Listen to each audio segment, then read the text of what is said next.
Nuevamente estamos aquí reunidos para iniciar una conferencia más de una serie de ponencias que están otorgadas aquí en el Distrito 9, denominada Estado de Derecho.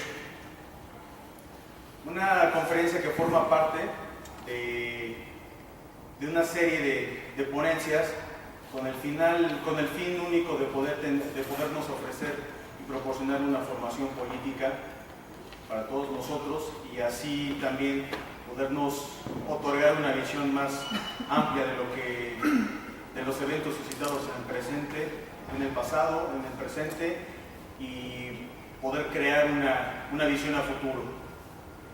Esta ponencia estará dada por el doctor Arturo Rivera Pineda, a la cual le damos la bienvenida.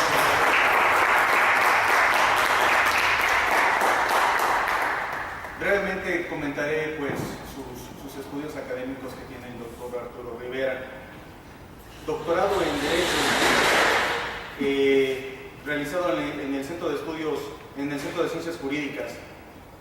Tiene maestría en Derecho Económico, también realizada en la Facultad de Derecho y Ciencias Sociales de la Benemérita Universidad Autónoma de Puebla. Su licenciatura la realizó en la Escuela de Derecho y Ciencias Sociales, de igual manera, saliendo él titulado como abogado, notario y actuario.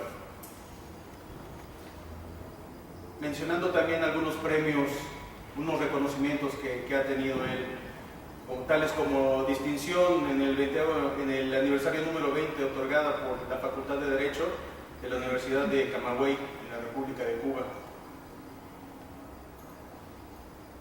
Realizada esta, otorgada a académicos extranjeros que contribuyen de manera significativa al desarrollo político y educativo de esta facultad allá en la República de Cuba. Alumno con el mejor promedio en el curso de estudios para el doctorado en Derecho por el Centro de Ciencias de esta primera generación. Mención honorífica en el examen para acceder a grado de doctor en Derecho en el año 2004. También formó parte de los becarios en el programa de mejoramiento del profesorado en el periodo 2005-2007. Pues nuevamente démosle la bienvenida al doctor Arturo Rivera Pineda.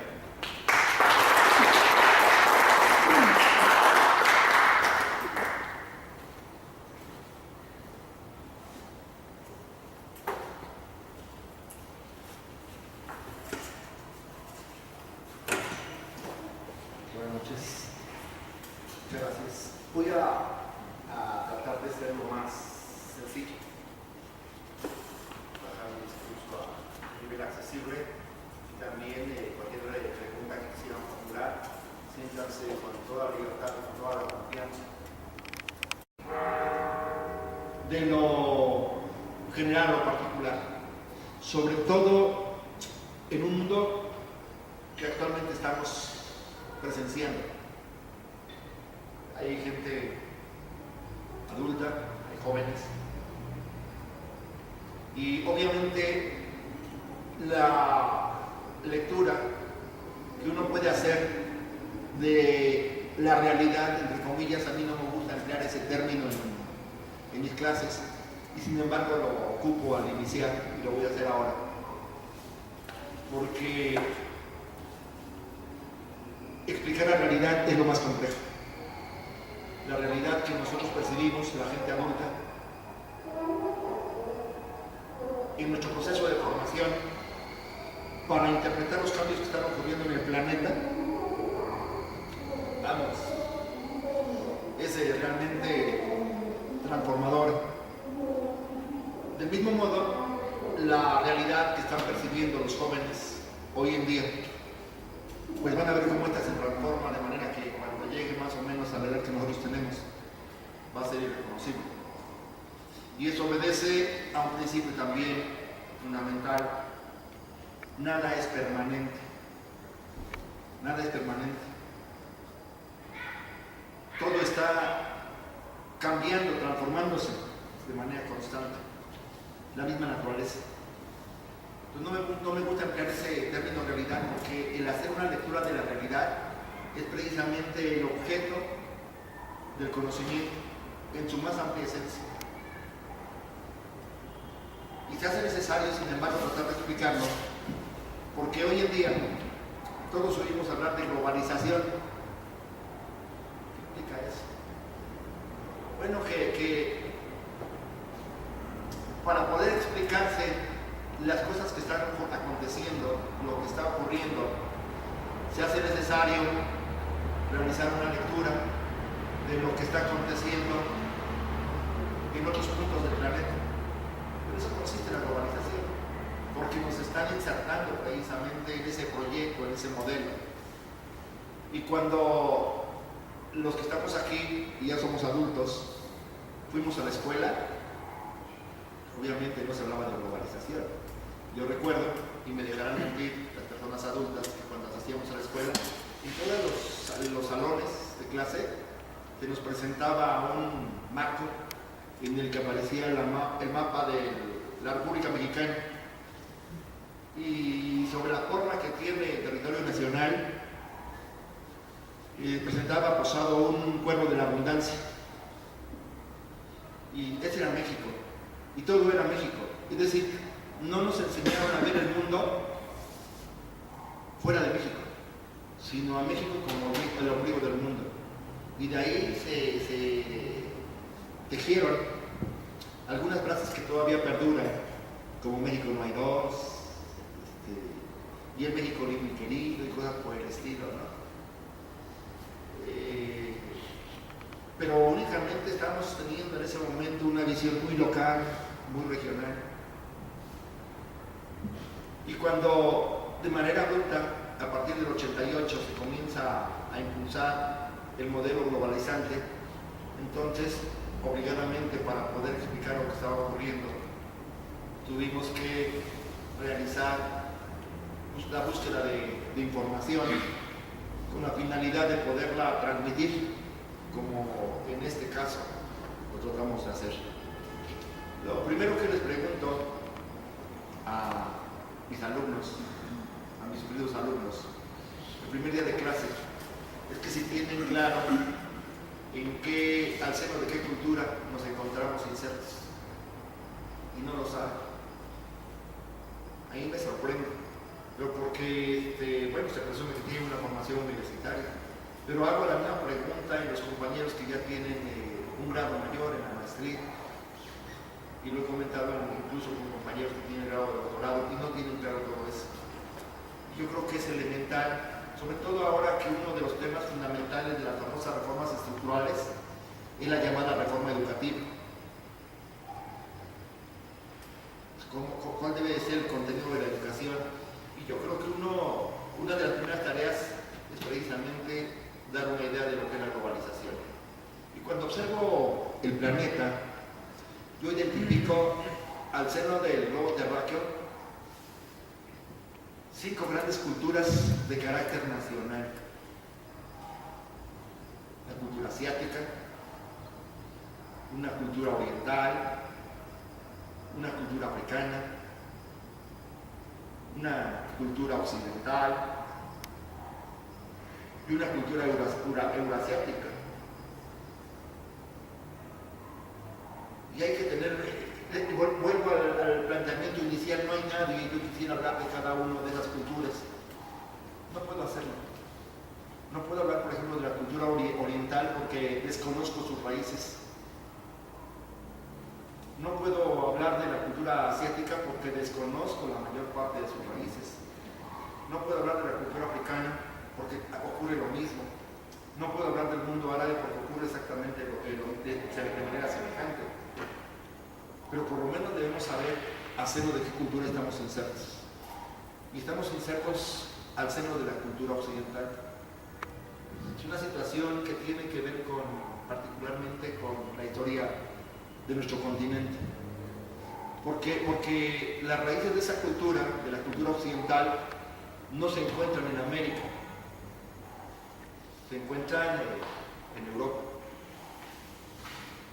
Concretamente, una parte, la parte inicial, lo encontramos un poco en el mundo oriental.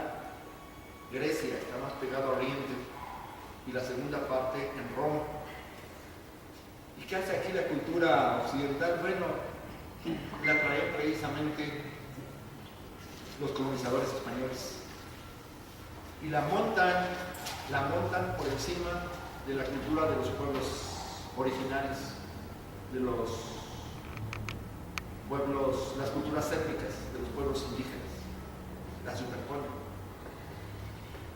Y no se preocupan por formular un proyecto que amalgame las raíces de esa cultura occidental superpuesta con las bases de las culturas que actualmente subsisten en amplios números de población en distintos puntos del país. Pero no únicamente en México, eso ocurre en toda América Latina. Y es importante eso, por varias cuestiones. Hay pasajes muy simbólicos, muy significativos y muy breves en las oportunidades que he tenido de estar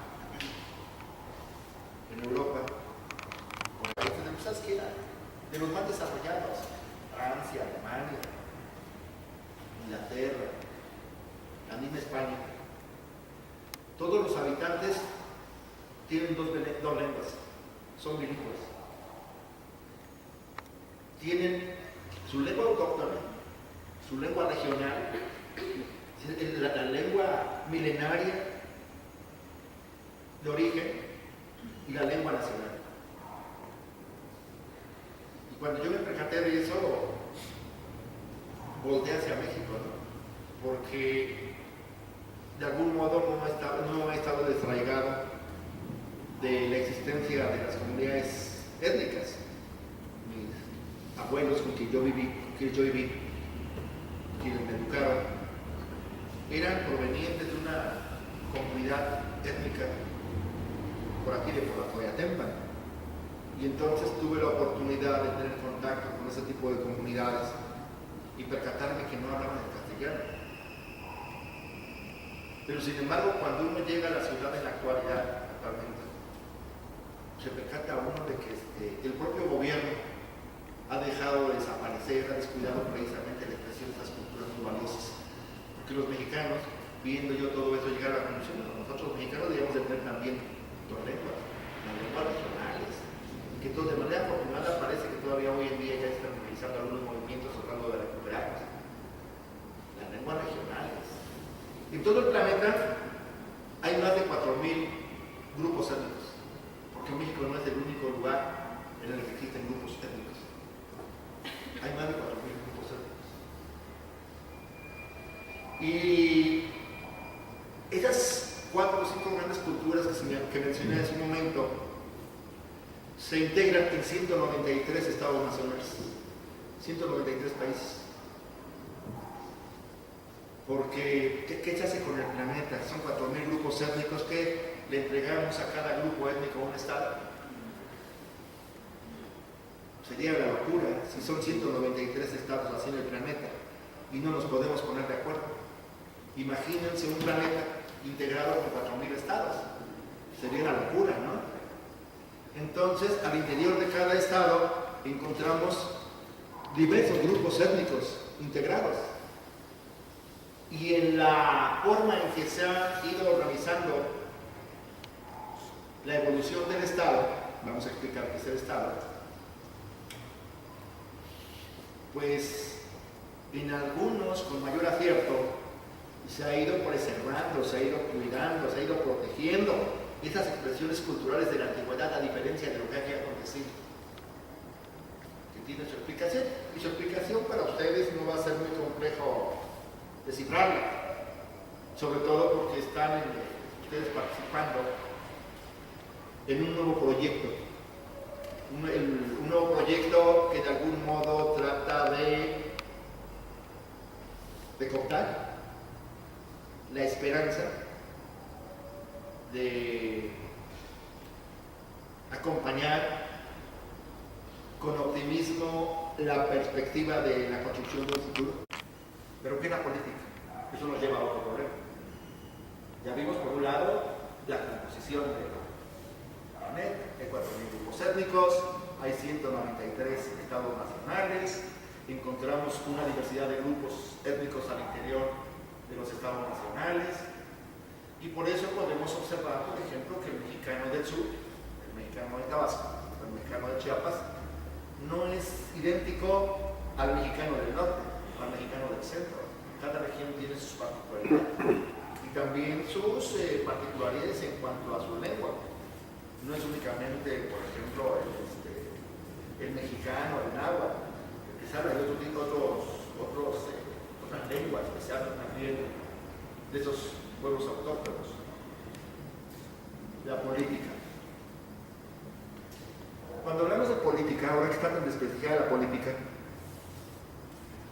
se tiene la falsa idea de que esta consiste exclusivamente en la disputa por el acceder a los espacios de poder.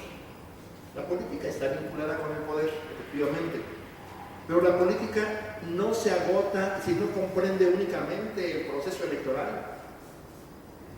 Y esto es importante porque, sobre todo, en aquellas personas que no se sienten identificadas o que no comprenden qué es la política, pues terminan rechazándola de manera absoluta. Yo no soy político. Bueno, en el pasado proceso electoral a mí me llamó la atención la presencia de un personaje, obviamente estaba haciendo su labor para el sistema, fue candidato a la presidencia de la República y durante su campaña en distintos momentos y en distintos espacios decía, es que yo no soy político, yo soy académico. Cuadri, candidato de Planal, me parece. Un absurdo, pero además se presume que era un investigador, un hombre de ciencia, y un hombre de ciencia debe de saber que cualquier ser humano es político, por naturaleza. Los que estamos aquí presentes no son mis vecinos, no vivimos en la misma colonia, pero vivimos en la misma ciudad. Y aunque no viviéramos en la misma ciudad, por el simple hecho de estar en México, estamos articulados políticamente. La política tiene que ver con el grado, con la calidad de la relación interpersonal. Vamos, en el núcleo familiar hay una relación de carácter político. En el núcleo vecinal hay una relación de carácter política. Porque a lo mejor el vecino nos cae mal. Si nos llevamos bien con él, pues hay una relación armónica. Pero puede ser que por cualquier causa tengamos algún tipo de fricción.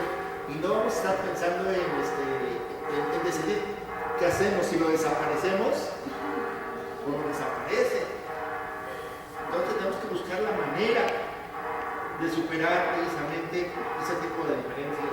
Si ustedes reflexionan, yo les digo a mis alumnos, piensen en qué núcleo encontramos y qué sería eso.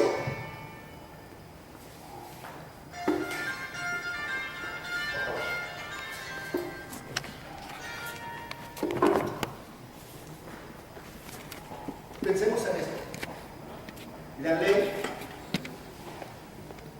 La ley es creación humana, es un invento del hombre. El ser humano, la ley no es... Algunos autores hablan de un derecho natural. Voy a explicar también eso. Pero lo que nos interesa. La ley la inventa el ser humano con dos finalidades. Resolver conflictos y evitar la guerra. Porque si no tenemos ley entre nosotros, vamos a resolver nuestras diferencias, las diferencias a las que yo me refería hace un momento de orden político, las vamos a resolver a través de la fuerza. Los que seamos más fuertes y los que estemos más organizados, mejor organizados, vamos a someter a los más débiles o a los que están más débilmente organizados. Y no podemos vivir eternamente en pie de guerra, es decir, peleándonos unos con otros. Y entonces para resolver conflictos, primero, y para evitar la guerra después, es que el ser humano creó la ley. Primero la ley. Ya más adelante, siglos adelante, muchos siglos adelante, se vino a crear lo que hoy se conoce como constitución, que no es lo mismo constitución que ley. Hay una diferencia. Ahorita quedémonos con la ley. Inventan entonces la ley. Otro elemento importante, la forma de organización. Fíjense, ya tocamos la política, ya tocamos la ley, vamos con el Estado. ¿Qué es el Estado?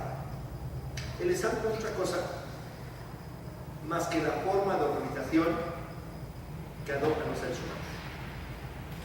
Pero la esencia del Estado es el poder.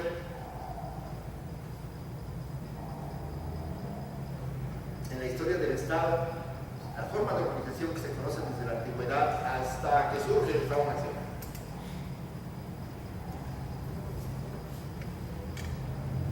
Vamos a hablar de la época antigua, de la época, en el caso de la cultura occidental, de Grecia y Roma, y haciendo un recorrido a lo largo de toda la historia, aterrizar hasta el momento de la Revolución Francesa. Desde Grecia y Roma hasta el momento de la Revolución Francesa operó lo que se llama como el Estado preconstitucional. No existían constituciones. El invento del Estado Nacional fue la Constitución, y el Estado Nacional pues tiene apenas 2 siglos, va para 3, a partir de la Revolución Francesa, finales del siglo XVIII, o sea, siglo XIX, siglo XX y Estados Unidos, 2 siglos y, o sea, casi en pañales. La diferencia estriba que todas las formas de organización que precedieron al Estado constitucional, es decir, todas las que existieron en la Edad Media hasta la Antigüedad, todas esas formas de organización se construyeron bajo el principio de desigualdad. La desigualdad era lo natural. Por ello es que no todos los seres humanos eran considerados iguales. Y un ser humano podía poseer a otro ser humano en condición de esclavo. Lo que cambia con el Estado constitucional es que este presuntamente se va a erigir, se va a construir a partir del principio de igualdad.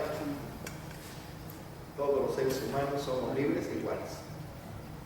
Ahora el problema viene en estos 2 siglos que tiene de existencia el Estado Nacional, el cómo hacer, cómo implementar en la práctica ese principio de igualdad, y a través de la ley, que vendría a ser la esencia de la charla de hoy, para entender lo que es el Estado de Derecho, y que forma parte de la polémica en los que nos vamos a ver insertos, porque ustedes, estoy seguro de ello, que están precisamente por ello participando activamente en la construcción de este partido, que han escuchado en días recientes, sobre todo por el clima que vive el país,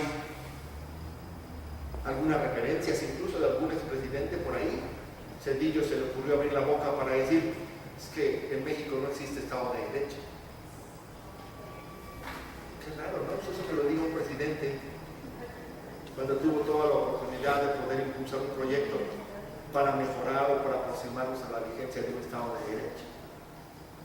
Bueno, es que el recorrido que vamos a hacer, vamos a encontrar con que en el siglo XIX, por ahí de 1820, los alemanes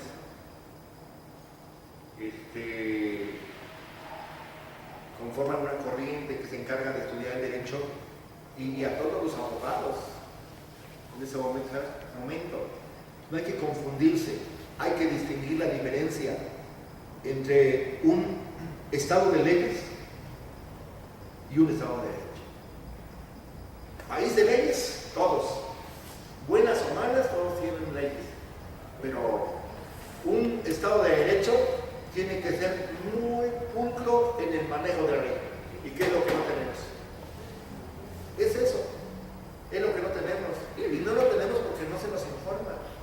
Se lee los derechos y ya por la simple lectura se le enfoca formalista, se piensa que con eso ya todos los disfrutan. No, uno tiene que aproximarse a la base de la sociedad, de los distintos sectores, y ver, observar realmente cómo es su vida cotidiana. Y si los derechos que se contemplan, en este caso en la Constitución, se logran materializar o se incumplen, que es la causa por la que ustedes están precisamente insertos en este proyecto, que yo lo aplaudo, porque el escenario que estamos viendo, bueno, menos que lo peor que le pudo ocurrir al mexicano en este momento es bajar los brazos y sentirse desahuciado. Yo creo que es el momento de empujar, y empujar con todas las fuerzas, con toda la fuerza y con toda la inteligencia para poder cambiar las cosas. Nuestra generación, algunos de nosotros, por la edad que tenemos, fuimos testigos de un movimiento muy intenso y que en ese momento albergó la esperanza de cambio, el movimiento del 68, que vimos en lo que terminó. De ahí emergieron algunos líderes brillantes que han hecho su esfuerzo, pero necesariamente lo que se logró fue muy incipiente y se hace necesario profundizar ese camino. A lo largo de la historia, para su comprensión, la historia se divide en épocas. Y entonces, a lo largo de la historia de la cultura occidental, encontramos la época antigua. Ahorita voy a decir que esta Dios comprende. Luego encontramos la Edad Media y luego la contemporaneidad. En la época antigua se comprenden las expresiones de la cultura griega y las manifestaciones y las aportaciones de la cultura romana. La cuna de la cultura occidental en la que nosotros estamos volviendo es esa, las raíces de Grecia y de Roma, que traen aquí los colonizadores. Luego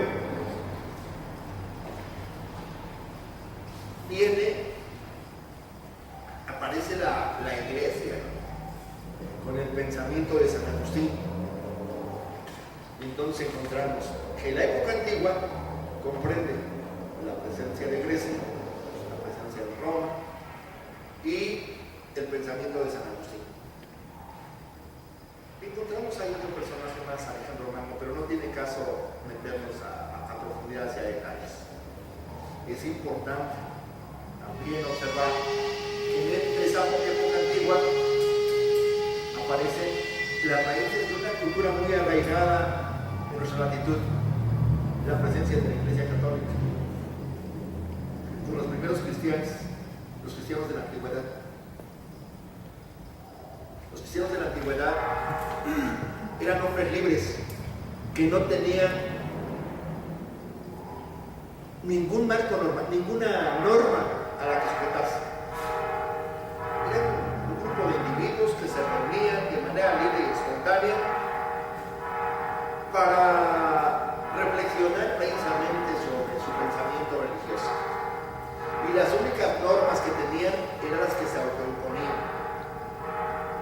Lo que vamos a encontrar ya durante la época romana es que precisamente por la cuestión de la política a algunos cristianos de la antigüedad se les ocurrió montar una estructura a esa religión. Y por eso es que ya no hablamos de los cristianos. En la Edad Media se va a hablar de la Iglesia Católica. Vamos a encontrar que en la parte alta de la Edad Media se divide en dos etapas. La más antigua, que se denomina la parte alta de la Edad Media, es decir, que marca la caída del Imperio Romano de Occidente. Porque el Imperio Romano creció tanto que llegó a comprender dos ámbitos, el lado occidental y el lado oriental. El lado oriental correspondió al mundo árabe. Y el que correspondió al lado occidental sería la que ocupan hoy en día precisamente los países europeos. España, Italia, la misma Inglaterra, con poca presencia, pero la tuvo, Alemania, toda esa latitud. Los países que hoy conforman el famoso proyecto de Unidad Europea, Unión Europea, los mismos. Bueno, durante la primera etapa de la Edad Media, la Iglesia Católica tuvo un peso intenso. Fueron los que delimitaron el poder. Impusieron ellos su forma de pensamiento por la fuerza. Y el gran problema de la Iglesia Católica fue su dogmatismo. Hoy estamos viendo esa discusión al seno de la Iglesia Católica todavía no termina. Por eso podemos ver la diferencia que hay entre el Papa anterior y el actual, ¿no? Totalmente distinto. Pero si nos vamos más atrás, vamos a ver posiciones muy dogmáticas de la Iglesia. Y lo que en aquel momento perdió la Iglesia Católica fue precisamente el sostener un conjunto de dogmas acompañados de otro conjunto de prácticas que eran reprobables. Los tribunales de la Inquisición, la práctica de la tortura. La Iglesia era la última que decía la verdad sobre todas las cosas. La tierra es redonda, te equivocas, Galileo, la tierra es plana. Porque así lo dice Dios. Y así, además, si lo sostienes es pecado. Y vas al tribunal de la Inquisición. Cuando se realizan los primeros viajes transoceánicos se percatan de que la tierra efectivamente es redonda. Y se cuestiona la presencia de los tribunales de la Inquisición, eso mete en crisis a la Iglesia Católica. Y permite que se recupere el conocimiento científico y se sacuda precisamente del predominio de la Iglesia Católica. Veamos cómo apenas veía yo una declaración del Papa esta misma semana, ¿no? Que fustiga a los sacerdotes que cobran por los sacramentos. ¿Por qué hace su negocio? Pero lo de siempre. La Iglesia, algunos clérigos están pendientes por tratar de mantener o de recuperar sus privilegios. Y entonces el Papa dice, no que por los sacramentos no se tiene que cobrar un centavo. Sin embargo, se cobra, ¿no? Entonces, ese tipo de cuestiones muchas veces, quien mantiene una postura dogmática, lo primero que dicen es que no piensen en eso porque es pecado. Son dogmas. Todo tiene una explicación lógica, racional, y la capacidad de hacer política primeramente consiste, fíjense bien en esto, en evitar la violencia. Maniatar políticamente al adversario de manera tal que no pueda hacer uso de la violencia. Y que eso es de manera acertada lo que ha estado aconteciendo en este momento en México con la proliferación de las marchas en relación a raíz del problema. Bueno, son tres problemas que se conjuntaron: Chalchihuapan en Puebla, el de Tlatlaya y el de último, el de la normal de Ayotzinapa. Y a raíz de eso, de manera espontánea, que qué bueno que haya sido así, el pueblo mexicano se decidió salir a la calle. Y ojalá y pudiéramos mantener eso, con ese orden. Porque en la medida en que nosotros evitemos caer en la violencia, estamos manejando al gobierno para que haga uso de esta como lo hizo en el movimiento del 68. Ahora estamos más despiertos. Ya de manera inmediata se identificó que una de las estrategias del grupo en el poder es infiltrar los movimientos, ¿verdad? Y entonces son propios miembros policíacos o del ejército los que introducen en las marchas para que provoquen desorden y de esa manera desprestigiar los movimientos. De eso se percibió en algunos rasgos en el movimiento del 68, pero no se pudo identificar. Entonces nuestra primera tarea es manifestarnos, movilizarnos. Pero nuestra segunda condición es evitar la violencia. Evitar la violencia. Porque en la medida en que nosotros evitemos la violencia, le estamos restando la capacidad al gobierno de usarla en contra de sí.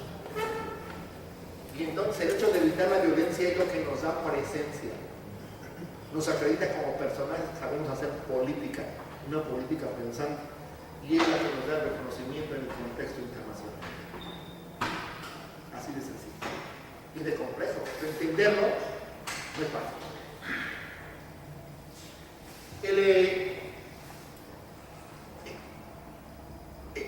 La presencia de la iglesia decae en la parte baja de la Edad Media. Entonces el poder ya no lo va a intentar la iglesia, se va a depositar en los reyes, en las monarquías. Por eso, vamos, de manera inusitada, imagínense lo que es ahora México, fue dominio de España. Y eso quiere decir que nosotros formamos parte de una monarquía imperial española, aunque el rey de España jamás haya hecho acto de presencia en esa latitud. Sin embargo, formamos parte de esta monarquía. Hasta que surge México con su independencia. Pero su independencia, cuando uno la examina, no proviene de un movimiento popular. Fundamentalmente los criollos. Eso ha sido ya totalmente, ya se hace necesario ahí que muchas universidades escudriñen más en su historia por una cuestión de estructurales que voy a señalar. Primeramente, la conspiración de independencia, y es algo que ha sido muy cuestionado en los últimos años. Nosotros hemos oído hablar mucho de Hidalgo como el padre de la patria, de Morelos como un brillante general independentista. Y pues sí, no se le niega la presencia a Morelos, desde luego, pero la figura de Hidalgo es muy cuestionada. Porque las investigaciones, hace falta mucha documentación más rigurosa,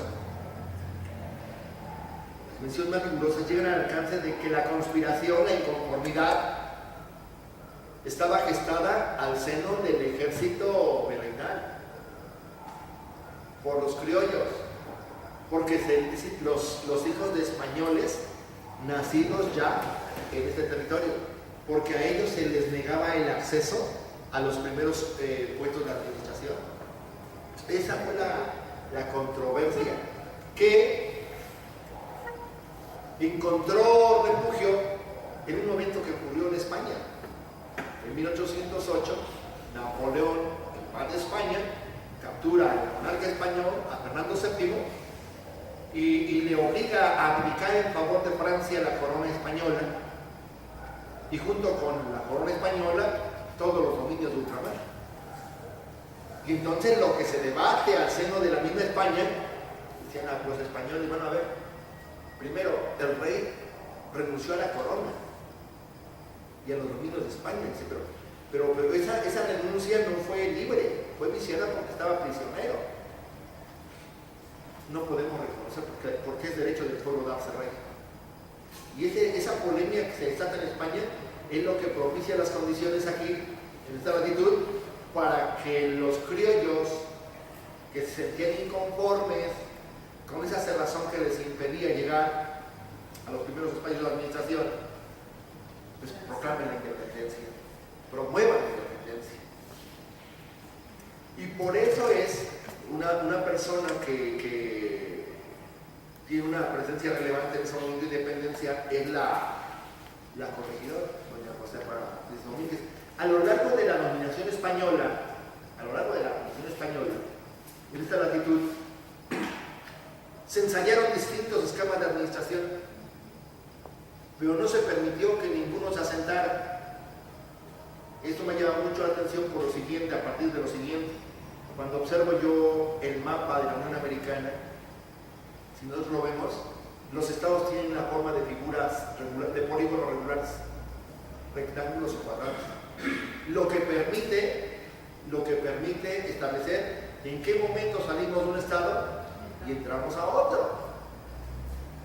Pero España, por temor a perder el control, nunca permitió, ensayó distintos esquemas de administración y jamás permitió que ninguno se asentara. La única institución que estableció alguna división de algún corte, sobre todo clerical, fue la Iglesia, porque dividió el territorio nacional en provincias de evangelización. Pero políticamente se ensayaron distintas formas de administración. El primer comendador, que fue la primera figura, la figura de la encomienda, se estuvo a cargo de Hernán Cortés. Luego se ensayó la capitanía, y el primer capitán de la Nueva España fue Hernán Cortés, y el cargo se le renovó hasta que, por el temor precisamente de que en algún momento Hernán Cortés pretendía reclamar para sí los niños de estas latitudes, lo mandan a traer de España y ya no lo dejan volver acá. Y al paso del tiempo, efectivamente, su hijo Martín Cortés, el hijo que tuvo con la Malinche, pretendió reclamar para sí la corona de esta latitud. Entonces, realmente la pretensión de la búsqueda del poder en momentos de independencia fue impulsada por los criollos. Y entonces yo identifico que la clase política mexicana, la de Agropecuaria, son provenientes de criollos, ya no de mestizos. Yo me consideraría, no obstante, y les repito, reitero, mis abuelos paternos tenían raíces indígenas, pero me consideraría un mestizo. Pero hay aquí dentro de nosotros aquellos que no se consideran mestizos. No, yo me siento europeo todavía. Pinches indios. ¿Cómo? Los coles. ¿Sí? Entonces todo eso hay que ir eliminando. Pero si observamos la clase política, en un amplio número está conformada por criollos. De ahí los apellidos. ¿Cuándo encontramos en la clase política un González, un Pérez, un Hernández? Y mucho menos miembros de la clase política con un apellido mexicano o de anexación indígena. Rosell de la Lama, de los que no me acuerdo. El mismo Zabludowski, o sea, apellidos examínenlos. Y bueno, con el surgimiento de México, la primera constitución. Pero ¿qué diferencia hay entre la constitución y la ley? Pues que en la constitución encontramos principios políticos, no contenidos jurídicos. La ley contiene eso, derecho, tiene un contenido jurídico.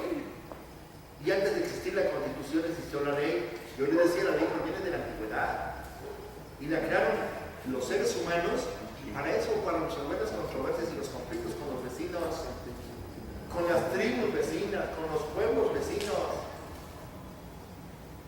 Después ya se percataron, porque lo repito, cuando se dan cuenta de que el planeta es redondo, de que hay más de 4.000 etnias, ¿cómo organizamos al grupo humano? Y conforme se va perfeccionando la forma de organización, surge el Estado.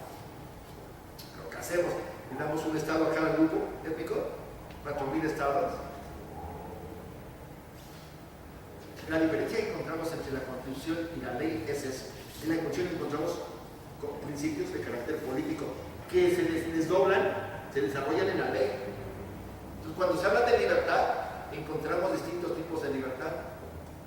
Libertad de culto, libertad de prensa, libertad de reunión, libertad de tránsito, libertad personal, un conjunto de libertades bien lo que hacen las leyes. Y de manera desafortunada, yo soy investigador de la Facultad de Derecho, y lo que yo he señalado es que toda la doctrina, toda la teoría que tiende a explicar al Estado sigue proveniendo de Europa. Yo sé, a mis compañeros que luego se molestan, a ver, díganme, ¿qué elaboración teórica respecto del Estado hay que tener en la mente mexicana? ¿Que los mexicanos inventamos la división de poderes? Esto es francesa. Nosotros inventamos la teoría del Estado, pues es alemana. Nosotros inventamos la institución presidencial, es norteamericana. nosotros inventamos la forma federal, es norteamericana. Y así por el estilo podemos ir poniendo las elaboraciones teóricas y siguen siendo otras lecturas, no nuestra. Eso es lo que hoy en día se alude como la visión eurocéntrica del Estado. Por eso es importante tener claro lo que es el Estado. La esencia del Estado es el poder, que forma parte de la política. Pero la política no únicamente se ocupa del poder del Estado ni los procesos electorales, sino que tiene que ver, repito, con lo que dije inicialmente, con el clima de convivencia entre los seres humanos. Aunque no vivamos juntos y no necesitemos vivir en el mismo Estado, ni en el mismo país, hemos visto cómo, con el problema de Ayotzinapa, de los países más inusitados y de los que menos esperábamos, hemos encontrado apoyo, manifestaciones. ¿Saben por qué? Porque han vivido en carne propia ese tipo de acciones de sus gobiernos. Una diferencia que yo encuentro entre Europa y la historia nuestra es que en el caso de los países europeos, de manera infortunada, recuerden que los escenarios de la Primera y la Segunda Guerra Mundial se dieron en el suelo de Europa. O sea, nosotros nunca hemos vivido y ojalá nunca tengamos que llegar a vivir una experiencia de esa naturaleza. Porque si ahora tenemos que de algún modo tratar de recuperar nuestra forma de autoorganización los ciudadanos ante la amenaza del crimen organizado, imagínense lo que tuvieron que hacer esos países, los habitantes de esos pueblos, para autoorganizarse clandestinamente con la finalidad de resistir la intervención de un agente extranjero, como en este caso los nazis, que iban tras de los morenitos, porque todo el que fuera morenito o judío sería para hacer jabón, pero no para otra cosa. ¿Por qué? Porque los seres humanos perfectos son los rubios, los azules, altos, los que no, para otra cosa, menos para ser un ser humano, ¿verdad? Todo eso se atiende a través de la fe. ¿Qué cosa es lo que ocurre en ese momento? Ya dijimos que la diferencia que hay es que todas las formas de organización que existen hasta antes de la Revolución Francesa se erigen bajo el principio de desigualdad, y el Estado Nacional se pretende erigir, el Estado Constitucional, bajo el principio de igualdad. Pero ahora, esa igualdad, como realmente la materializamos, la vamos a poder materializar en el caso de México, porque parece increíble, pero países con los que nos encontrábamos nosotros adelantados hace 20 años, como Ecuador, como Venezuela, como Bolivia, nos han rebasado. Y la prensa nos lo presenta como los tratan de estigmatizar, no hagan eso, no hagan eso. En la década de los 60, como espantaban a aquellos que no simpatizaban con el movimiento del 68, eran comunistas. Ahora ya no son comunistas, ahora son terroristas. ¿Sí? Y yo creo que algo que he visto en estos días es que México creo que ha perdido el miedo. Ha perdido el miedo. Y lo que le hacía falta era eso. Experiencias que no quiero en este momento exponer, pero yo siempre pensé que lo que le hacía falta a México era una tragedia, un evento que los promoviera, que los sembrara en sus países. No de la forma en que se dio, pero vamos, no sabría, pero a final de cuentas parece que se logró. Es responsabilidad de nosotros, creo, de todos, no dejar de caer ese movimiento, porque creo que si lo hacemos, vamos, definitivamente México estaría en un triste de desaparecer. De veras, no piensen que es un absurdo lo que estoy diciendo. Se podría dar paso a una división, a una secesión, una desintegración del país.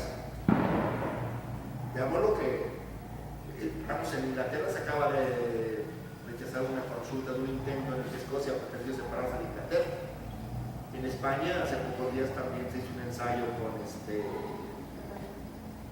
Cataluña, ¿cómo se llama? Sí, donde está el equipo del Barça, Barcelona. Barcelona se pretende, algo similar podría ocurrir aquí en México, sobre todo de aquellos que pensaran sacar algún tipo de ventaja, porque el desarrollo de nuestro país ha sido tan arbitrario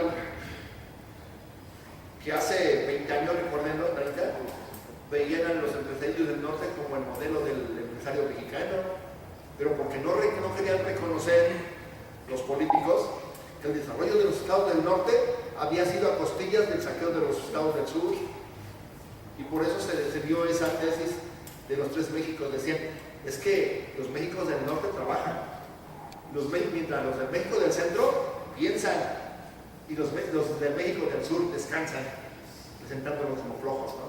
por el clima tropical y todo por el estilo. Es un absurdo. Realmente el desarrollo ha sido resultado precisamente del aprovechamiento de los recursos naturales de los estados del sur, porque no ha existido una política de desarrollo horizontal, así como tampoco se ha implementado una política que tienda a mejorar las condiciones de vida en general para todos los habitantes. Seguimos aquí entrampados en el favor o la influencia del burócrata o del gobernante. No cumplo con mi obligación, yo les hago un favor con gobernarlos. El prototipo Moreno Valle, pero no podemos hablar tampoco del gobierno anterior como algo benéfico, porque salimos de uno malo para entrar en otro peor. ¿Sí? Perdón. Pero sí, una pregunta. En este marco que es el de las políticas que no han sido razonadas, planeadas, pero no, México no es incierto más bien en el vaivén de políticas internacionales y que ni siquiera podría decidir. Es que es un absurdo las políticas que han aplicado en el país cuando no son de beneficio a la población, más bien son de beneficio para un grupo de inversionistas, a un gobierno. O sea, no tiene ninguna explicación lógica. Entonces, pareciera que ya no hay independencia y bueno, desde cuándo se perdió en la toma de esas decisiones. Dije al inicio de la charla que todo tiene una historia. Reflexionen que todas las condiciones que hemos tenido, todas, 24, 36, 57, la 17, 4, sin contar la de Santana que se dio en el mismo momento, todas han sido impuestas. Todas han sido impuestas. Por eso mi propuesta en este escenario, y que la mera afortunada apenas antier, y Pedro lo sabe, lo retomó Cuauhtémoc Cárdenas, yo dije desde el principio, lo que necesitamos es convocar una asamblea constituyente. Un poco mi especialidad es esa, un poco se han metido a la reflexión de ello, que los atractivos no saben qué contestar. ¿Por qué una condición, por qué una asamblea constituyente? Porque lo que necesitamos es una nueva constitución, pero una constitución impuesta, una constitución votada, a donde se traiga a todos los sectores, al obrero, al campesino, a los maestros, a los empresarios, al mismo ejército a la mesa, y las reglas del juego son estas. Eso no es nuevo. Vamos, en nuestro país, las reformas que impulsó Peña Nieto, y eso lo tengo claro, el proyecto de Peña Nieto se inspiró en la experiencia española. Recordemos que España, cuando muere Franco, transita de la dictadura franquista al establecimiento de la monarquía constitucional, y para ello convoca al famoso pacto de la Moncloa, a donde concurren todos los sectores, se ponen en la mesa y redactan la constitución que actualmente lo rige. Es una obra maestra de la constitución de veras, que la ha sacado de balance la crisis financiera internacional, que le está pegando muy duro, pero lo que es su texto constitucional, de lo más avanzado, tan avanzado como la de los alemanes, y es algo de lo que se ha ensayado Y lo digo esto porque es un amigo mío el que ha brindado asesoría constitucional a todos los países del sur, concretamente a Bolivia, Ecuador, la misma Cuba, Venezuela. Roberto Viciano Pastor, un catedrático de la Universidad de Valencia. Y lo que se hace es rescatarte algunos principios del régimen parlamentario, incorporarlos al Estado constitucional. México fue muy reconocido porque fue el primer país que en su constitución contemplaba reivindicaciones de carácter social. Incluso a México por eso se le atribuye el rango de ser promotor del modelo de Estado social. En el Estado constitucional encontramos primeramente, después de la Revolución Francesa, el denominado Estado General. Y luego viene el denominado Estado Social, del que México es precursor. Y durante los últimos 20 años del siglo pasado encontramos la propuesta del modelo de Estado liberal, que es el privatizar todo. Y los neosociales en Europa, a esa pretensión del modelo de Estado social o del Estado liberal, proponen el Estado social, democrático y de derecho.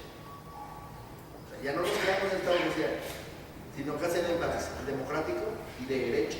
Por eso cuando algunos líderes o comentaristas o cronistas de diarios aquí en México dicen, es que en México el Estado democrático y de derecho democrático, ¿saben? México, que yo sepa, se quedó en el Estado social y de ahí le han impuesto el modelo neoliberal, pero democrático ¿de dónde? ¿Qué decisión de gobierno se somete a consulta popular? Y es lo que caracteriza al modelo de Estado democrático. Lo que tenemos ya ahora no es una constitución, es un documento que puede ser usufructuado como ha sido, y creo que ya está totalmente acreditado hasta que finalmente los mexicanos abrimos los ojos con los últimos acontecimientos, que es un instrumento que para el ejercicio del poder ha usufructuado un grupo de políticos en su beneficio y que les permite realizar una interpretación facciosa de la ley. ¿Por qué? Porque nuestra constitución no ha sido votada. Por eso yo, y qué bueno, repito, que lo retomó Cuauhtémoc Cárdenas antier, dice, una asamblea constituyente, claro, esa es la vía. Necesitamos una asamblea constituyente que todos se sienten en la mesa y que todo el pueblo se entere de cuáles son los principios contenidos. Ya saben, las reglas del juego son estas, el que salga, va para adentro. No como se hace ahora. Si usted tiene dinero o es pariente de algún prominente miembro de la clase política, vamos a este señor de oceanografía, si no es por el escándalo estaría refugiado en su casa de Acapulco, arraigado, disfrutando apaciblemente sus soperías. Pero fue por el problema que se suscitó con la de Ocinapa que finalmente terminaban enviando a la prisión. Pero si no, como siempre, no nos podemos rescatar no menos de 20 personajes que han cometido tropelía y medio y sin embargo no se ha ejercitado la acción penal en contra de ellos. Y en eso consiste el Estado de Derecho. Hay una figura que yo no encuentro en el caso del marco normativo mexicano, que es el ¿cómo se le llama esta figura? El de la que se imputa a este juez español Baltasar Garzón, prevaricato. El prevaricato. Si yo soy juez y hago en contra suya una causa sabiendo que carezco de fundamento, estoy incurriendo en prevaricato. Si yo abogado enderezo una acción judicial en su contra sabiendo que carezco de fundamento, yo abogado estoy cometiendo prevaricato. Si usted particular está enderezando una acción en contra de otro particular a sabienda de que carece de sustento, incurre en prevaricato. Esta institución no la tenemos nosotros aquí en México. Y yo creo que sería muy bondadoso, porque lo más normal aquí es que usted tiene el infortunio de caer en manos de un juez sin escrúpulos, aunque no haya cometido un delito, le inventó 20. Y más si tengo una consigna de gobernador. Y eso no es un Estado de Derecho. Pero entonces, ¿y a dónde lleva el problema? ¿Dónde veo yo que está el problema? Es que los jueces, entonces el daño está en el Poder Judicial, no los agentes del Ministerio Público. Entonces el daño está en la Procuraduría. no en la administración. No. Yo digo no. El mal, para mí, está en las universidades. Y conste que yo trabajo en las universidades. Porque en las universidades, ¿cuál es la función de las universidades? En las universidades se forman los cuadros científico-técnicos encargados de resolver problemas a través de la ciencia. Y en el caso de la ley, para eso somos los abogados. Pero a mí, cuando yo estudié leyes, ¿qué idea iba a tener una idea de qué maestro iba a tener una visión científica de la ley? Para nada, había que aprenderse memorísticamente los códigos y con repetirlos mecánicamente sin cuestionarlos o argumentarlos, ya era un abogado.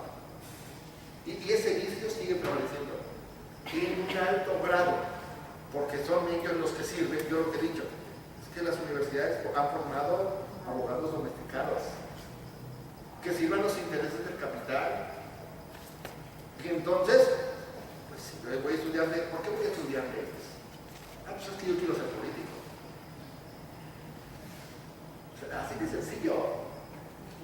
Y no es cierto. Incluso en el ámbito universitario circula por ahí una tesis. Si no estudias, si te cuesta trabajo las matemáticas, si no te gusta la física, si no entiendes la química, estudia leyes. Es que ahí es fácil, nada más tienes que memorizar, ¿no es cierto? No es cierto. Estudiar leyes es tan complejo como estudiar física o matemáticas. ¿Por qué? Porque en las ciencias humanas lo que uno busca es identificar los principios que rigen el comportamiento de los grupos humanos. El comportamiento y el desarrollo de los grupos humanos. Entonces el científico social, el abogado, el psicólogo, el filósofo, el historiador, de lo que nos ocupamos es precisamente de eso, de tratar de identificar cuáles son los principios que rigen el funcionamiento de esos grupos humanos. Eso es una visión científica. Para eso sirve la ciencia, para eso sirve el conocimiento. Y creo que la única salida, la única perspectiva que tenemos nosotros los mexicanos aquí en México es construir verdaderamente un Estado de Derecho. Pero para construir un Estado de Derecho se hace necesario, primeramente, y eso sí, vamos, no lo pongo a discusión, lo pongo como propuesta para que se reflexione y en su momento se discuta. No hay otra vía. Ya el sistema está totalmente desgastado. Ya se dieron cuenta todos que es incapaz de dar respuesta a las necesidades del pueblo mexicano. ¿Por qué? Por los compromisos, por la corrupción, fundamentalmente, pero fundamentalmente porque son los mismos. Políticos y delincuencia organizada están capturados. De manera desafortunada, tuvo que exhibirse de manera abierta con el caso de Ayotzinapa para percatarse de que la propia policía, que supuestamente son quienes nos debieran proteger y cuidar, pues son los primeros de los que debemos de cuidarnos, porque trabajan no para la ciudadanía, sino trabajan para la delincuencia organizada, pero además protegidos por los propios políticos. Esto es lo que está en el fondo del reclamo. ¿Se entiende? Yo creo que lo que se hace necesario es un gran vuelco en nuestra forma de comportarnos. Primero, no dejar caer el movimiento de las movilizaciones, no perder la esperanza,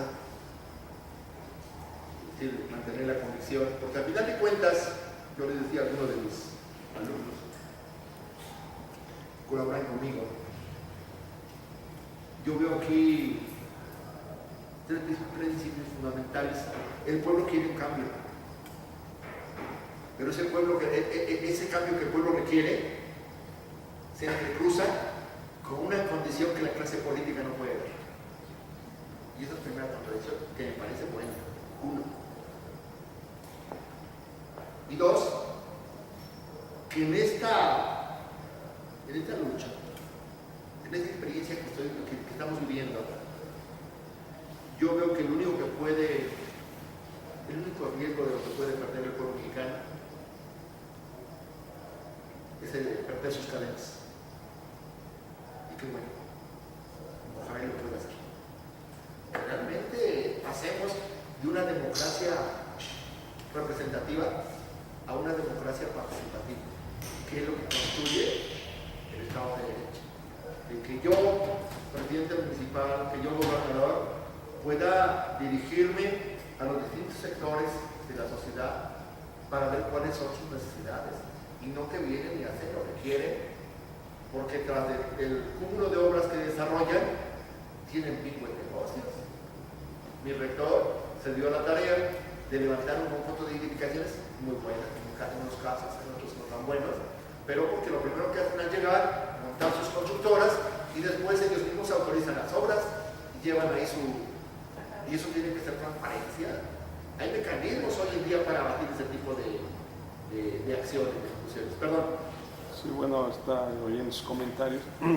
Tiene razón, la cuestión de las universidades, que es lo que forja, ¿no? Pero actualmente yo sigo poniendo el dedo en la llaga. ¿Y quién va a hacerlo? ¿Hablar más fuerte, por favor? Ah, sí, está bien los comentarios, pero sigo poniendo, hace 15 días vine y sigo poniendo igual el dedo en la llaga, ¿no? De quién lo va a hacer, o habla de la democratización. Yo siento que hay una sociedad entrechocada, miedosa, que no alcanza a despegar, que no alcanza a tener esa conciencia social de verdad. Somos grupos pequeños todavía que nos movemos por aquí, por allá y bien desorganizados.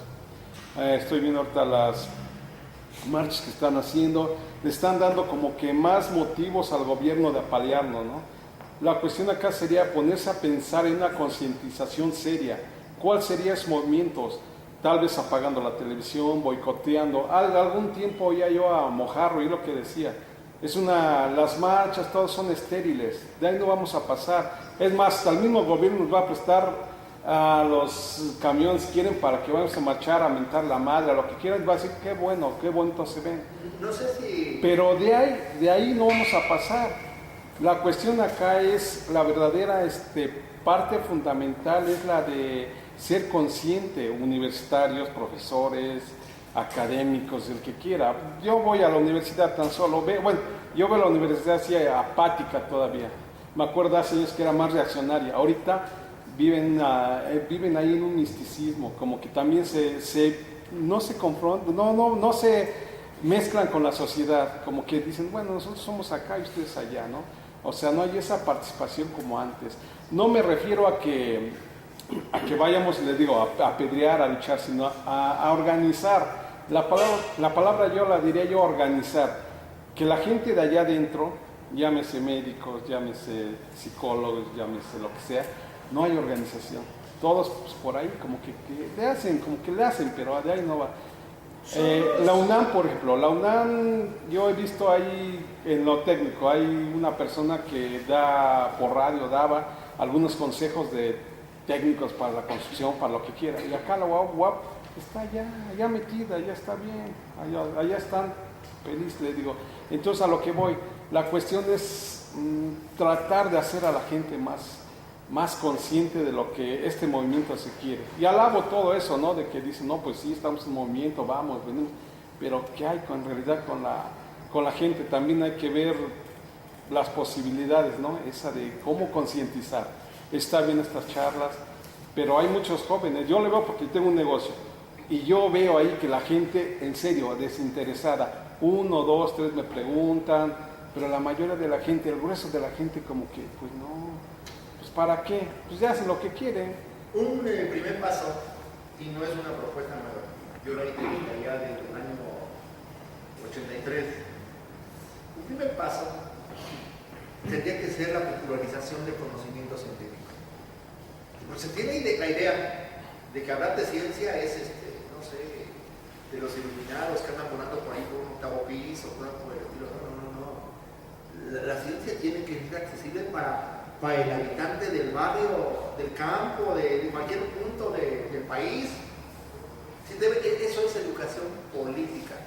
Y lo que ha hecho el sistema es precisamente evitar que la sociedad se eduque políticamente. Yo les digo a mis alumnos, cuando comienzo el primer día de curso, cuando pongo las reglas del juego,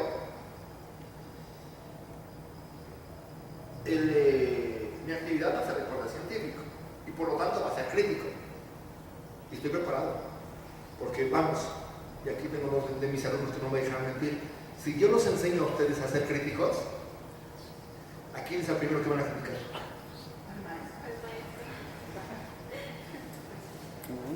Y tengo que estar dispuesto para eso. ¿Por qué? Porque a partir del momento en que yo los eduque críticamente, yo ya no les voy a poder dar vuelta. Porque usted con toda justicia, usted me dijo que va a ser crítico, maestro. Y lo que usted me está diciendo no es cierto, es una mentira.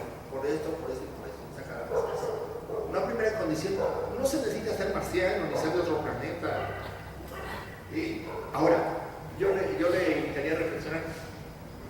Revisando la historia, y entre los teóricos del Estado, yo identifico algunos personajes que, sin meterme en nombres, los voy a clasificar en los le llamo pesimistas antropológicos, como Maquiavelo, como Hobbes, que decían, es que el ser humano es malo por naturaleza. El hombre, lobo del hombre. Hay un estigma de perversidad, es malo por naturaleza. Y venían otros, como Rousseau, por ejemplo. No, el ser humano es bueno por naturaleza. Y entonces, eso yo les llamo optimistas antropológicos. Unos pesimistas antropológicos y otros optimistas antropológicos. Unos dicen que el ser humano es malo, otros que el ser humano es bueno. Hasta que entró Marx y dice, no, es que el ser humano no es ni bueno ni malo. Es producto de sus condiciones materiales de vida. Lo tenemos que explicar de manera lógica, sencilla y además científica. Y en relación a esto, yo creo que aquí se va a dar otra fórmula. Porque esto que estamos viviendo en México no únicamente se ha vivido en México.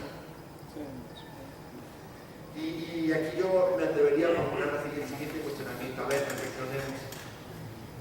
Ya me he compartido con mis alumnos. ¿Perdón? Yo he compartido con mis alumnos. Pregunto, ¿el hombre hace la historia o la historia hace los hombres? No, pues no hace la historia.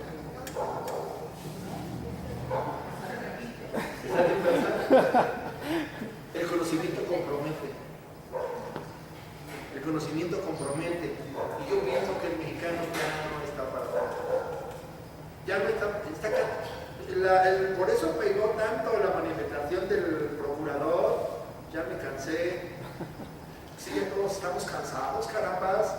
Sabemos perfectamente que la existencia implica el enfrentarse todos los días a un torneo cotidiano. Pues sí, pero en ese torneo cotidiano todos debemos de tener claro un punto de referencia para saber a dónde vamos. Pero eso nada más que vamos sin saber a dónde. Yo se lo digo a mis alumnos. ¿Cuál es mi función acá? A ver, ante ustedes, como maestro, ¿cuál es mi tarea? Les pregunto también, ¿qué es la escuela? ¿Tienen claro lo que es la escuela?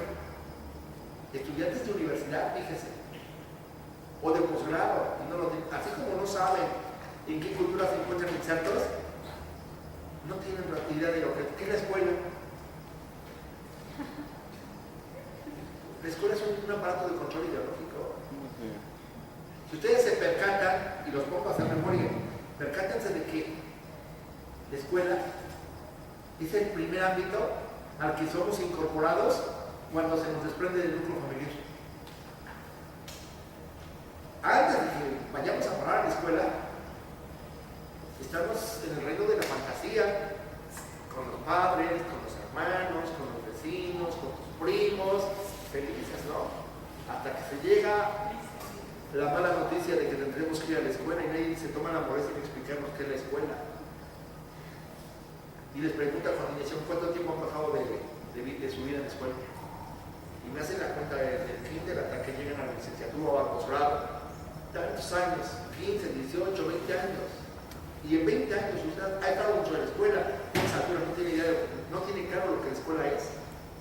¿Cuál es la razón de su presencia aquí? ¿Y cuál es la mía? ¿Qué nos vincula? Ustedes vienen en busca de conocimiento científico y yo estoy aquí para transmitirles conocimiento científico. Y nada lo invento, porque el conocimiento científico se construye en colectivo. Pero si ustedes no saben a dónde ir y cómo buscarlo, y yo no sé ¿Cómo llevarlos hacia ello? Primero no sé, lo mismo, ¿qué hago ahí? Y luego, ¿cómo llevarlos? Ese es el reino de la locura. Ustedes no saben hacia dónde ir y yo no sé hacia dónde llevarlos. Pues cada quien anda en su pista. Todos los mexicanos debemos tener claros nuestros objetivos. A lo largo de nuestros gobiernos, yo recuerdo con estas 3 ocasiones, 3 momentos en los que se nos ha prometido mejorar las condiciones de vida de los mexicanos. No me dejarán mentir las personas adultas. Cuando López Portillo, en su tercer informe de gobierno, declaró: mexicanos, hasta ahora hemos administrado la pobreza. Preparémonos para administrar la abundancia. Un segundo momento, cuando entró en vigor el Tratado de Libre Comercio con Carlos Salinas. Entramos al primer mundo. Y la tercera promesa ahora con Peña Nieto, con las reformas estructurales, estamos allá. No es cierto. No es cierto. Por eso digo, la Constitución, la de 17, la original, la han desfigurado totalmente y no hemos hecho nada los mexicanos. Y en este momento es el momento, porque problemas como el de Ayotzinapa circunstancialmente se presentó. Espérense a que comiencen a tocar a los campesinos. Nosotros hemos hablado con los campesinos de la Sierra Norte y están en guardia. ¿Por qué?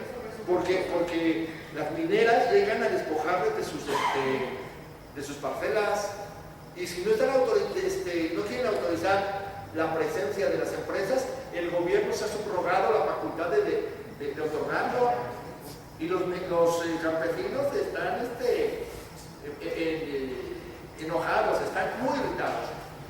Antes de que pasara el cuidado, cuando implementen esas reformas estructurales, vamos a reformas en el campo. Porque no estamos quedando ya está la chispa prendida. Ahora, que metan las manos en el campo. A ver si son tan torpes, porque entonces van a multiplicar el problema. Porque hay condiciones, yo te preguntaba, hay condiciones históricas para dar la salida, y repito, afortunadamente, Cuauhtémoc Cárdenas, yo lo había platicado con los compañeros de salida de la Asamblea Constituyente. Cuauhtémoc, antier, con todo lo que se le cuestiona también a Cuauhtémoc, porque en su momento, en el 88, se esperaba que convocara a los mexicanos a salir a la calle, no lo hizo. Pero por lo menos ya tuvo claridad, una Asamblea Constituyente, claro, es la salida, una Asamblea Constituyente, una nueva Constitución y una Constitución votada, que nos permita transitar hacia el Estado social, democrático y de derecho. Porque nos quedamos en el Estado social, pero jamás ha sido democrático, y mucho menos de derecho. ¿Sí? No sé si hay alguna otra pregunta. Yo no les quiero. Yo nada más quería preguntarle que, de acuerdo a este análisis que usted está haciendo a nivel nacional e internacional, ¿en México cree que de verdad se pueda hacer en el corto plazo esta asamblea? ¿Cómo nosotros podríamos impulsarla? ¿O cómo? Porque estos señores que están encontrados no van a salir y van a soltar después. Claro. Por eso en su momento dije que la primera tarea es evitar la violencia. En la medida que evitemos la violencia, los desarmamos a ellos para que la utilicen. Y es una primera muestra de capacidad política. El problema que veo yo es cómo vamos a articular el movimiento de abajo. Porque al momento de convocar a los campesinos, al momento de convocar a los obreros, no vamos a admitir que lleguen los líderes charros, ¿verdad? Hablar en nombre de los campesinos y de los obreros, de los campesinos, y que digan cuál es ese es el pacto. Eso lo han hecho. Esa capacidad de hacer política en ámbito interno es lo que le da reconocimiento a México en el contexto internacional. Por eso en este momento que ustedes han percatado, distintas organizaciones internacionales han descalificado al gobierno mexicano por la incapacidad para esclarecer el problema de Ayotzinapa, y sobre todo por lo que se puso en evidencia a nivel internacional, se venía denunciando como una constante. Yo recuerdo que por ahí de 2004, 10 años atrás, una charla alemán de este corte de manera similar en Aguascalientes, y luego en Chilpancingo precisamente, en la universidad, y a donde yo dije, cuidado, podemos caer en una apuestada. Y sobre todo en Aguascalientes se quedaron sorprendidos. Oiga, doctor, ¿usted cree que sí sea posible un encuestador? Y lo dije, perdóname, así mismo, pero sí. Bueno, tráigame las evidencias. Y es que si no tenemos otra, si no nos movilizamos, pues, cualquiera está a merced, no de cualquier grupo policíaco, sino de cualquier grupo delincuencial. Porque ahora vaya, pero en cualquier momento se nos actitud. En cualquier espacio, ¿dónde hemos tenido problemas? Todo Tamaulipas está depredado. Michoacán, Sinaloa, Guerrero, no, Sinaloa es la caja de Pandora, porque ahí está la mera mata. Ahí está la mera mata. Es el centro principal de protección. ¿Qué estado no tiene problemas? Yo me acuerdo, y todo se debe precisamente a que han descuidado las condiciones materiales de vida de la población. Les dan servicios de cuarta y le cobran impuestos de primera y además se lo roban. Lo que queremos es transparencia. Entonces volvemos a la pregunta que le hice hace un momento: ¿el hombre hace la historia o la historia hace a los hombres? Bueno, pues acá ya viendo el contexto, pues yo creo que la historia hace a los hombres. Porque si no, bueno, yo a lo que me voy de la revolución para acá, la revolución fue entre comillas, ahí se quedó porque pusieron a pelear campesinos con gente urbana, campesinos con obreros, entonces un merengue, ¿no hay? Aquí yo quiero pensar que igual de alguna manera el gobierno es inteligente este desgraciado. ¿Por qué?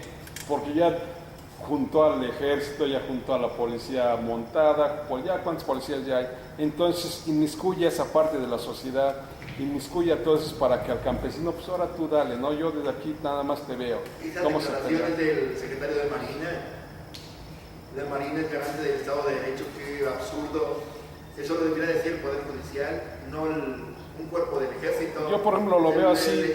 Ellos están para preservar la integridad, la seguridad nacional, la integridad del territorio, no para garantizar el Estado de Derecho. Para eso se presume que están los otros tribunales. Así es. Pues sí, ese es un Estado de Pero nadie le dice nada. Pero nadie le dice nada. Esto lo ha dicho el señor Obrador, ¿cómo no? Lo ha dicho que el ejército no debe salir a las calles.